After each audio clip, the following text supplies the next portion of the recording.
आप सभी को नमस्ते और अस्सलाम वालेकुम। दोस्तों, हम आज के इस वीडियो में बेहद इंपॉर्टेंट टॉपिक पर बात करेंगे। दोस्तों, आपने बॉलीवुड एक्टर्स को कहते हुए ये सुना होगा कि हमारे पास में इतना बॉलीवुड के जितना बजट नहीं है कि हम उनके जैसी मूवी बना सकें। अगर हमारे पास में हॉलीवुड मूवी के जितना बजट हमें मिले तो हम हॉलीवुड ही नहीं, हॉलीवुड से भी बेहतर हम मूवी बना सकते हैं। दोस्तों, इंडिया में शायद ऐसा कोई शख्स नहीं होगा जिससे शायद मूवी देखना ना पसंद हो। Not just included me but also for everybody are watching the movies. Everybody are fond of watching the movies, not just Hollywood movies, not just Bollywood movies. They are watching the Tamil movies, Telugu movies, Malayalam industry, Marathi industry, even और others. तो ऐसा क्या हो पा रहा है कि इन्हें इतना बजट मिलने के बावजूद भी अपने भारतीय जो ऑडियंस है, हिंदी ऑडियंस, उससे सिनेमा थिएटर में खींच पाने में कामयाब नहीं हो पा रहे हैं। दोस्तों, सबसे पहले तो मैं आपको ये बात बताता हूँ कि जो कोई भी एक्टर से, अक्षय कुमार ने भी ये बात पहले बोली थी कि अगर हमारे पास में अगर इतना बजट होगा तो शायद हम हॉलीवुड से भी बेहतर मूवी बना लेंगे। इसके बाद में यही सेम बात नवाजुद्दीन सिद्दीकी ने भी बोली थी, अगर हमारे पास अच्छा बजट होगा तो हम भी हॉलीवुड की तरह मूवी बना लेंगे। लेकिन दोस्तों, मैं आप लोगों को इस बारे में बता सकता हूँ कि जैसे 2022 के बाद में जब लॉकडाउन लगा हुआ था तो सारे लोग अपने घर पर थे। कोई भी लोग बाहर नहीं जा सकते थे, कोई भी लोग थिएटर में जाकर के मूवी नहीं देख सकते थे। तो कुछ टाइम के लिए ना तो फिल्मों की शूटिंग हो रही थी, ना ही फिल्में बन रही थी, ना ही फिल्में रिलीज हो रही थी। और ये काफी लंबा टाइम था, कम से कम 2020 से लेकर 2022, कम से कम ये जो पेंडेमिक आया था, कोविड-19 आया था, 2 साल तक का था। ये पीरियड 2 साल का था।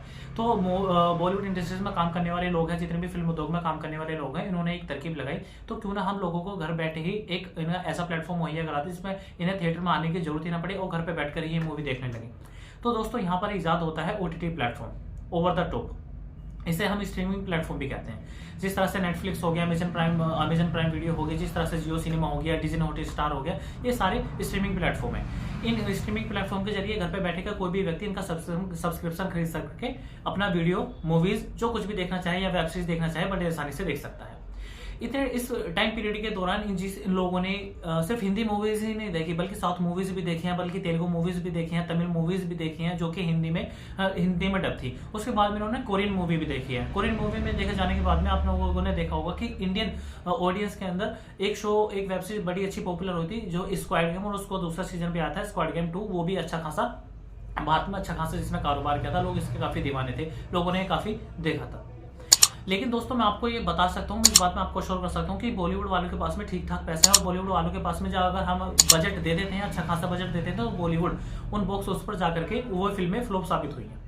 इतने टाइम पर देखने के बावजूद में जो हिंदी ऑडियंस था, उनका अब टेस्ट पहले के मुकाबले बदल चुका था, क्योंकि उन्होंने दुनिया भर का कंटेंट कंज्यूम किया था। उन्होंने इंडिया का भी कंटेंट कंज्यूम किया था, उन्होंने हॉलीवुड का भी कंटेंट कंज्यूम किया था, तमिल का भी, तेलुगु भी, कर्नाटक का भी, मलयालम का भी, मराठी का भी, कोरियन का भी, हर तरह का कंटेंट इन्होंने कंज्यूम करने की कोशिश की। उसके बाद में जब हिंदी ऑडियंस का टेस्ट बदला, तो जब जाकर के इन्हें पता चला कि जिस तरह की मूवीज बॉलीवुड में बनाई जा रही है, वो वाकई में देखने लायक तो बिल्कुल भी नहीं है। मैं आपको ऐसी कई मूवीज के नाम बता सकता हूं जिनका बजट 200, 300 करोड़, 400 करोड़ था, और वो बॉक्स उस पर जाकर के उधम उग रही है। अभी मैं आपको हाल ही में ऐसी मूवी दिखा सकता हूं। एक मूवी है अक्षय कुमार की, जिसका नाम है पृथ्वीराज चौहान। इस मूवी का बजट कम से कम 300 करोड़ रुपए था। आपने सिंघम अगेन मूवी के बारे में बता सकता हूँ, इसका बजट 400 करोड़ रुपए था। अब 400 करोड़ में देख लीजिए इसके बाद में क्या हुआ। रामचरण की मूवी अभी हाल ही में गेम चेंजर आई है, इसका बजट तो 450 करोड़ रुपए था। 450 करोड़ रुपए जो खर्च करने के बावजूद में आप देख लीजिए क्या हुआ। देवरा फिल्म आई थी जिसमें जूनियर एंटिना और सैफ अली खान थे, आप देख लीजिए उसका बॉक्स ऑफिस पर क्या असर हुआ। आमिर खान की लाल सिंह चड्ढा थी, आप देख लीजिए उसका बॉक्स ऑफिस पर क्या असर हुआ। उससे पहले आमिर खान 4 साल पहले लाल सिंह चड्ढा से 4 साल पहले लाए थे ठग्स ऑफ हिंदुस्तान के साथ, अमिताभ बच्चन के साथ में, आप देख लीजिए उस मूवी के साथ में क्या असर हुआ। साउथ की मूवी, हाँ, जिसका अगर हिंदी में रीमेक बनाया जाता है, हिंदी में डब करी जाती है, एक फिल्म थी वेदा, विजय सेतुपति की। जब इसे हिंदी में डब किया गया तो आप जानते हैं ऋतिक रोशन की इसका कितना बजट बैठ गया था। इसका बजट कम से कम 150 करोड़ से भी ज्यादा का बैठ गया था, और ये भी बॉक्स ऑफिस पर फ्लॉप ही साबित हुई। इससे पहले 200 से 250 करोड़ के बजट में बनी थी, उस मूवी का नाम था ऋतिक रोशन की फाइटर भी बॉक्स ऑफिस पर फ्लॉप ही साबित हुई। तो उससे पहले अक्षय कुमार की एक थी बेल बॉटम। ये ऐसी मूवी थी जिसने अक्षय कुमार ने कोरोना काल के टाइम पर ही शूट की थी और फिर रिलीज की थी, और ये मूवी बॉक्स ऑफिस पर सफल साबित नहीं होती। इस फिल्म के लिए अक्षय कुमार ने लगभग 190 करोड़ रुपए की फीस ली थी, काश ये बताए जा रहे थे। अब पता नहीं ये सच है झूठ है। उसके बाद में जब थोड़ा कोविड खुला तो अक्षय कुमार की फिल्म आई थी सूर्यवंशी में जो इन्होंने उसमें जिसका डायरेक्ट किया था वो तो रोहित शेट्टी ने डायरेक्ट किया था। उसमें लीड रोल में अक्षय कुमार ने निभाया था, जो फीमेल लीड रोल निभाया था वो कैटरीना कैफ ने निभाया था। इसमें जो अक्षय कुमार ने फीस ली थी कम से कम 90 करोड़ रुपए के रिगार्डिंग इसने फीस ली थी। लेकिन ये फिल्म बॉक्स ऑफिस पर हिट साबित होती है। लेकिन उसके बावजूद से अक्षय कुमार की जितनी भी फिल्म रिलीज हुई है वो सारी की सारी फ्लॉप ही साबित हुई है, सिवाय ओ माय गॉड 3 को छोड़ करके, जो कि उसमें उनका एक्सटेंडेड कैमियो था, जिसमें को मेन रोल में नहीं थे, मेन रोल में थे पंकज त्रिपाठी। तो इनका एक्सटेंडेड कैमियो था, तो उस फिल्म ने भी जाकर के अच्छा खासा कारोबार किया था।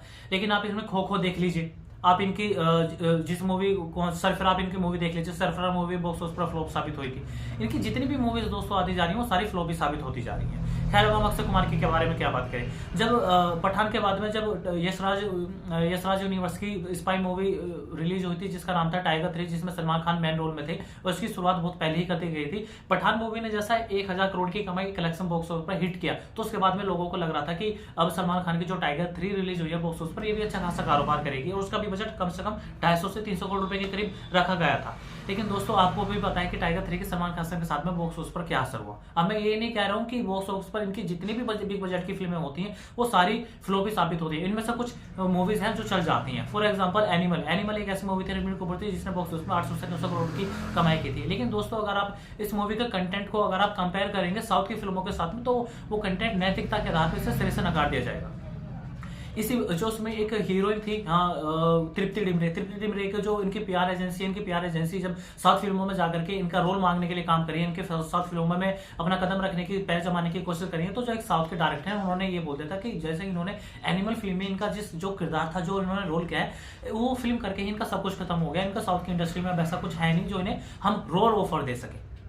तो दोस्तों ये तो इनकी ऐसी फिल्म थी। मतलब एनिमल मूवी का जो उसमें मैस्कुलिनिटी रणबीर कपूर के थ्रू इसमें दिखाई गई थी, वो एक नैतिकता के तौर पर फिल्म अच्छी नहीं थी, भले इसने बॉक्स ऑफिस पर अच्छी खासा कमाई क्यों ना की हो, ये नैतिकता के आधार पर बिल्कुल मूवी अच्छी नहीं थी। इस फिल्म को विकास दिव्य कहते थे, उन्होंने इस फिल्म को क्रिटिसाइज किया था। जावेद अख्तर ने भी इस फिल्म को क्रिटिसाइज किया था, क्योंकि ये मूवी देखने के बाद में इनका जो कंटेंट था, जो उन्होंने बॉक्स ऑफिस कंटेंट को डिलीवर किया था, वो सेटिस्फाइड नहीं था, और इनका बजट अच्छा था, इन्होंने कमाई भी अच्छी की थी। लेकिन उसके बावजूद भी जो बॉलीवुड वाले हैं ना, इनका पहले ही ढर्रे पर चलते जा रहे हैं कि अब उन्हें ये लग रहा है कि जो ऑडियंस, अब हिंदी ऑडियंस का जो टेस्ट है वो पहले से ज्यादा बेटर हो चुका है। अब उनका जो टेस्ट का लेवल है वो नेशनल लेवल पर जा चुका है। लेकिन उसके बावजूद भी जो बॉलीवुड की मूवी बन रही है वो सिर्फ एक ही ढर्रे पर चल रही है। अब इन्होंने अपने तरीका अपडेट नहीं किया। पहले क्या होता था, पहले कोई भी एक मूवी बनाते थे, उसकी स्क्रिप्ट लिखते थे, उसमें इंट्रो डालते थे, फिर बीच में लड़ाई डाल देते, उसमें एक आइटम सॉन्ग डालते थे, और फिर क्लाइमेक्स में जाकर के हीरो विलेन की लड़ाई करा देते और फिर इनका द एंड कर देते। इस हिसाब से इनका कहानी चल रही थी। कोई किसी का बाप का, दादा का भाई का, किसी का बदला ले लेता था, कोई किसी के पेरेंट्स को मार देता जाता था, हीरो के पेरेंट्स को मार देता जाता था। ज्यादातर इसी तरह की मूवी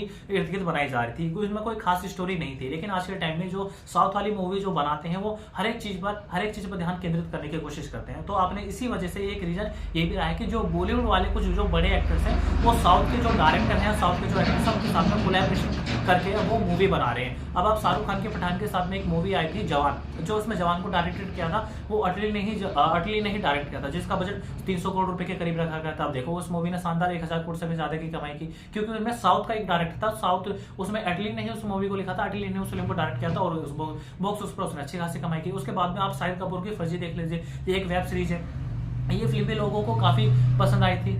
तो इस दोस्तों अब ये धीरे धीरे जो साउथ की मूवी का जो कंटेंट है ना वो एक नैतिकता के आधार पर काफी डिसेंट होता है, उनकी एक अच्छी स्टोरी होती है, जिसकी वजह से हिंदी भाषी जो लोग उनकी तरफ अट्रैक्ट होते हैं। रजनीकांत की जो जेलर आई थी, देखो बॉक्स ऑफिस पर कितनी अच्छी साबित हुई, लोगों ने उस फिल्म को देखा, काफी सराहा।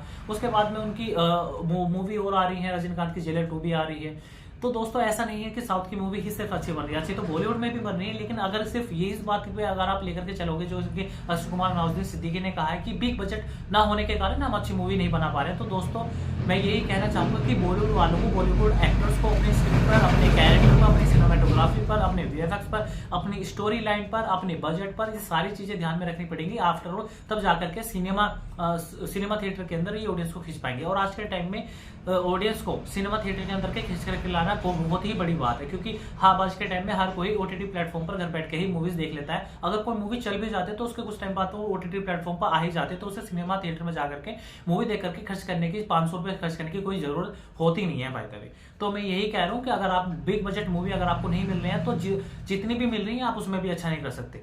आप अच्छा अगर कंटेंट दोगे तो बजट मायने नहीं रखता बॉलीवुड वालों। तो मैं तो यही कहता हूँ आप अच्छी मूवी बनाइए, तब देखना क्या होगा। और अक्षय कुमार पे अब इनकी अब हाल ही में स्काई फोर्स रिलीज होने वाली है, स्काई फोर्स को देखने के बाद में हम इनका रिव्यू बनाने की कोशिश करेंगे, आप हमें बताइएगा। और हमारा कमेंट बॉक्स खुला है, आपको जो इसमें सजेस्ट करना हो तो प्लीज हमारे कमेंट बॉक्स में सजेस्ट करके जरूर बताइएगा, हमें आपके कमेंट बॉक्स का इंतजार होगा। और हाँ, आप हमें कोई नया टॉपिक भी सजेस्ट कर सकते हैं जिसपे हम अपनी नेक्स्ट वीडियो बना सकते हैं। मिलते हैं हम आपसे नेक्स्ट वीडियो में, तब तक के लिए धन्यवाद। और हाँ, अगर आप हमारे चैनल पर नए हैं तो प्लीज़ आप हमारे चैनल को लाइक करें, शेयर करें, सब्सक्राइब करें, क्योंकि ये आपके लिए तो फ्री है लेकिन इससे हमें बहुत मदद मिलती है। धन्यवाद।